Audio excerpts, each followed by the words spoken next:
Shalom dan selamat pagi saudaraku yang terkasih.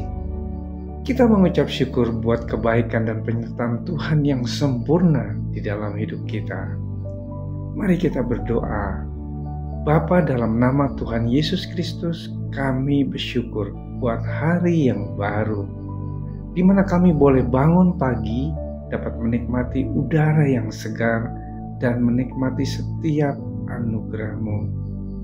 Tuhan, kami kembali mau mendengarkan pesan-pesan firman-Mu melalui renungan pada pagi hari ini. Hanya di dalam nama Tuhan Yesus Kristus kami berdoa. Amin. Tema renungan kita pagi ini adalah bangkit dari kegagalan. Firman Tuhan diambil dari Lukas 15 ayat 17 sampai 20. Demikian firman Tuhan. Lalu ia menyadari keadaannya. Katanya, betapa banyak orang upahan Bapakku yang berlimpah-limpah makanannya, tetapi aku di sini mati kelaparan. Aku akan bangkit dan pergi kepada Bapakku dan berkata kepadanya, Bapa, aku telah berdosa terhadap surga dan terhadap Bapa. Aku tidak layak lagi disebut anak Bapa. Jadikanlah aku sebagai salah seorang upahan Bapa. Maka bangkitlah ia dan pergi kepada bapaknya. Ketika ia masih jauh, ayahnya telah melihatnya, lalu tergeraklah hatinya oleh belas kasihan. Ayahnya itu berlari mendapatkan dia, lalu merangkul dan mencium dia. Bapak Ibu Saudaraku yang terkasih, tidak ada manusia yang tidak pernah gagal. Orang yang saat ini dianggap berhasil pun pasti sering mengalami kegagalan. Kisah inspiratif pengusaha sukses.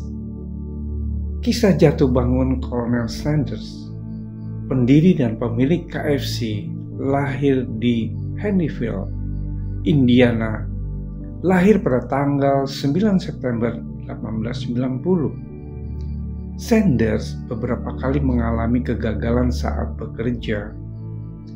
Colonel Sanders tidak pernah menyerah. Singkatnya, pada tahun 1939, Colonel Sanders menemukan resep ayam goreng yang lezat KFC yang kita bisa nikmati sampai sekarang. Usia Colonel Sanders tidak muda lagi. Di usia 65 tahun dia mulai aktif dalam membangun bisnis ayam KFC-nya sampai terkenal di mancanegara.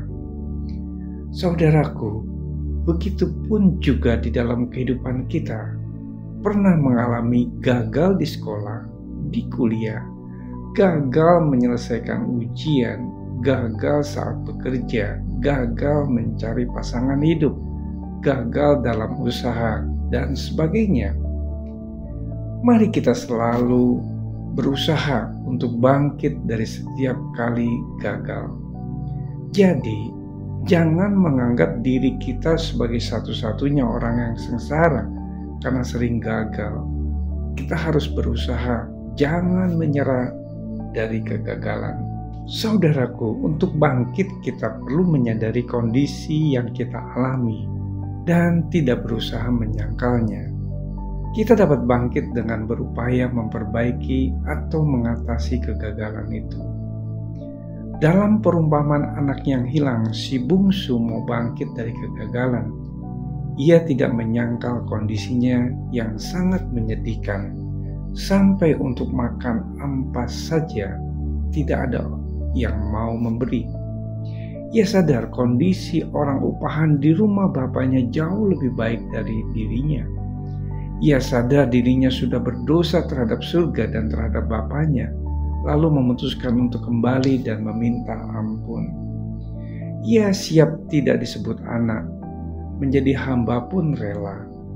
Saat ia beranjak dari kegagalan, hal-hal baik terjadi di dalam hidupnya.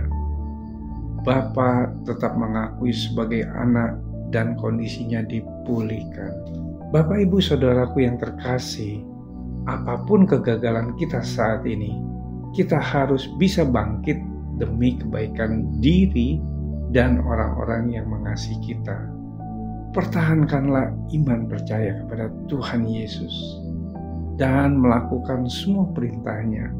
Walaupun kita menemui kegagalan, Tuhan pasti akan memulihkan kembali. Mari kita bersatu dalam doa. Tuhan Yesus, terima kasih untuk renungan firman-Mu pada pagi ini. Tuhan Yesus, kami percaya kepadamu, Engkau Tuhan yang sangat baik. Ketika kami mengalami kegagalan, Tuhan akan memberi kemampuan untuk berusaha, bangkit, dan akan memulihkan kembali. Di dalam nama Tuhan Yesus, kami berdoa. Haleluya. Amin. Selamat beraktivitas. Tuhan Yesus memberkati.